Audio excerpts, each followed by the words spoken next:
Assalamualaikum warahmatullahi wabarakatuh. Perkenalkan, nama saya Dani Agusni Nasution dari Prodi Vokasional Informatika 1B. Di sini saya akan menjelaskan tentang macam-macam landasan pendidikan. Macam-macam landasan pendidikan itu terbagi menjadi 9 macam. Yang pertama, landasan filosofis. Yang kedua, landasan sosiologis. Yang ketiga, landasan kultural. Yang keempat, landasan historis. Yang kelima, landasan psikologis. Yang keenam, landasan iptek. Yang ketujuh, landasan politik. Yang kedelapan, landasan ekonomi. Dan yang terakhir, nomor 9 adalah landasan yudiris. Yang pertama, landasan filosofis. Landasan filosofis merupakan pertimbangan atau alasan yang menggambarkan bahwa peraturan yang dibentuk mempertimbangkan pandangan hidup, kesadaran, cita hukum yang meliputi suasana kebatinan serta falsafah bangsa Indonesia yang bersumber dari Pancasila dan pembukaan Undang-Undang Dasar Negara Republik Indonesia. Merupakan suatu peraturan yang dibentuk akan tetapi mempertimbangkannya secara pandangan hidup, membuat pandangan suatu hidup, membuat kesadaran diri kepada seseorang, dan membuat suatu peraturan itu yang bersumber dari Pancasila. Seakan-akan peraturan itu tidaklah dibuat-buat. Peraturan itu dibuat melalui bersumber dari Pancasila dan bersumber juga dari pembukaan Undang-Undang Dasar Negara Republik Indonesia. Landasan filosofis ini terbagi menjadi 5. Yang pertama, idealisme. Idealisme ini adalah aliran filsafat yang memandang mental dengan ideasional sebagai kunci kehakikatan realitas.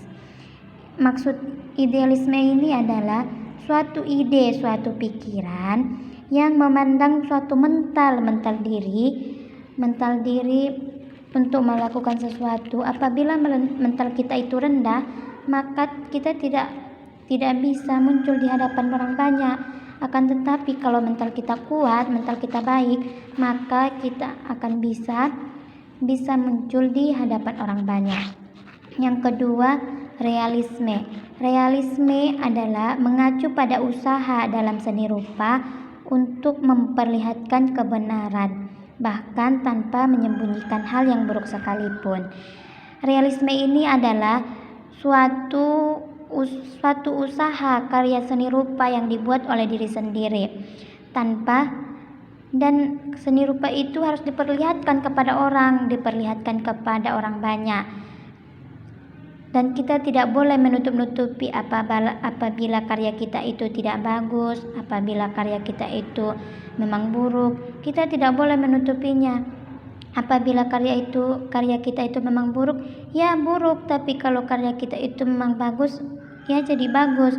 Oleh karena itu, karya yang kita buat itu harus benar-benar diperlihatkan kepada orang banyak, akan tetapi yang kita perlihatkan itu haruslah yang baik juga. Yang ketiga, positisme. Positisme adalah suatu paham yang dalam pencapaian kebenarannya bersumber dan berpangkal pada kejadian yang benar-benar terjadi. Positisme ini adalah suatu kejadian yang benar-benar terjadi, menceritakan kejadian yang dulu, seperti contohnya kejadian seperti cerita ini diceritakan sekarang, dan ceritanya itu harus fakta, harus memang benar-benar terjadi. Kita tidak boleh menceritakan cerita yang dulu itu kita ceritakan sekarang, akan tetapi ceritanya itu tidak fakta, ceritanya itu bohong-bohongan seperti dongeng itu cerita asal-asalan. Oleh karena itu, kalau di positisme ini ceritanya harus benar-benar terjadi, harus memang ada pembuktian, dan juga harus ada pembuktian tentang kapan terjadi, di mana terjadi, dan apa akibatnya. Yang keempat adalah pragmatisme. Pragmatisme ini segala yang muncul di pikiran manusia, yaitu segala yang muncul di pikiran manusia selalu bersifat pribadi dan bukan merupakan fakta-fakta umum.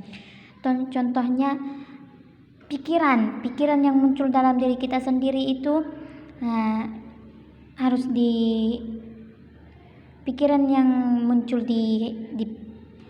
suatu pikiran yang muncul di pikiran kita itu merupakan pikiran pribadi kita sendiri, bukan merupakan fakta-fakta umum. Contohnya kita memikirkan sesuatu ini, dengan ini begini begitu. Dengan pikiran kita itu tidak boleh merupakan pengertian umum. Pemikiran kita itu harus mempunyai kepelayanan dan juga mempunyai kegunaan yang sangat bagus untuk diri kita sendiri dan untuk orang banyak juga. Yang kelima, eksistensialisme. Eksistensialisme ini adalah suatu subjek manusia, bukan hanya subjek manusia yang berpikir, tetapi juga individu manusia yang melakukan, yang merasa, dan yang hidup. Nilai utama pemikiran eksistensialisme ini biasanya dianggap sebagai kebebasan.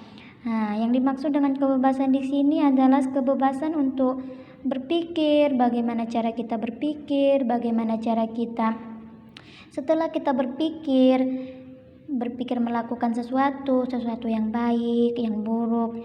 Setelah kita lakukan itu yang baik ataupun yang buruk, setelah kita lakukan, pasti kita akan merasakan apa yang dihasilkan oleh yang kita lakukan tadi.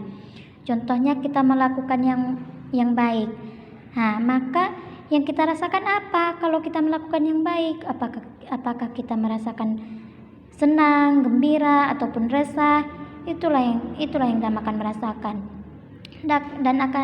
Dan apabila kita melakukan yang tidak baik, otomatis kita merasakan tidak baik juga. Pasti kita merasakan tidak senang dengan apa yang kita lakukan tadi.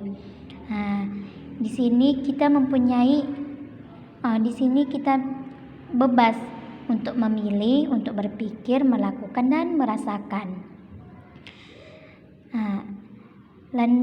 Pembagian landasan filosofis telah habis, maka ini yang nomor 2, landasan sosiologis.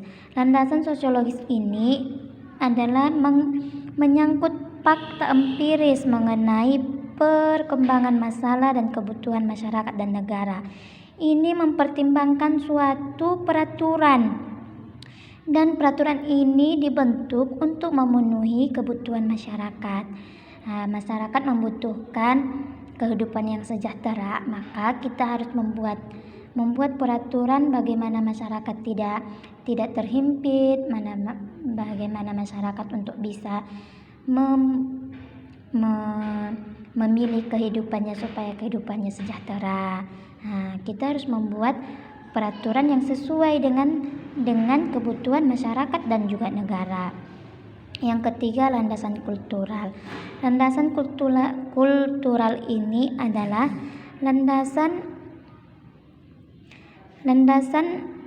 yang lebih menekankan kepada nilai-nilai kebudayaan bangsa, yaitu suatu kultur budaya yang menjadi jati diri bangsa. Ini yang dinamakan dengan landasan kultural ini adalah landasan kebudayaan bangsa yang ada mulai zaman dahulu. Contohnya kebudayaan kita, kebudayaan bangsa Indonesia. Zaman dulu juga kebudayaan bangsa Indonesia kita seperti ini. Sekarang kita tidak boleh mengubahnya. Apabila budaya yang dulu itu memang seperti itu, maka sekarang juga seperti itu. Kita tidak boleh mengubahnya, dan kita juga tidak boleh meniru-niru budaya asing. Seperti itu. Yang keempat, landasan historis. Landasan historis adalah yang digunakan pada saat pengembangan Pancasila. Terkait Pancasila merupakan perumusan dari seluruh nilai, norma, dan budaya yang telah berkembang sejak lama. Landasan historis ini sebuah landasan atau aspek yang ditinjak dari perjalanan sejarah yang dulu. Apabila landasan ini kita kaitkan kepada Pancasila, maka Pancasila yang kita rumuskan itu harus mengandung nilai, norma, dan juga budaya. Seperti itu. Yang kelima adalah landasan psikologis. Landasan psikologis ini merupakan pemahaman terhadap peserta didik yang berkaitan dengan aspek kejiwaan. Maksudnya, aspek kejiwaan, seorang pendidik harus mengetahui bagaimana sikap yang dididik. Apabila sikap yang dididik seperti ini, bagaimana cara si pendidik untuk menjelaskan suatu pelajaran agar si anak didik dapat memahami, dapat mengerti apa yang ia jelaskan. Itulah yang dinamakan dengan ilmu psikologis. Ilmu psikologis ini sangat penting bagi pendidik. Yang keenam adalah landasan iptek. Landasan iptek ini kebutuhan pendidikan yang mendesak cenderung memaksa tenaga pendidik untuk mengadopsinya. Landasan iptek ini harus diterapkan kepada yang dididik, karena landasan iptek ini sangat berguna bagi pendidik dan juga berguna bagi orang yang dididik, bagi anak yang dididik.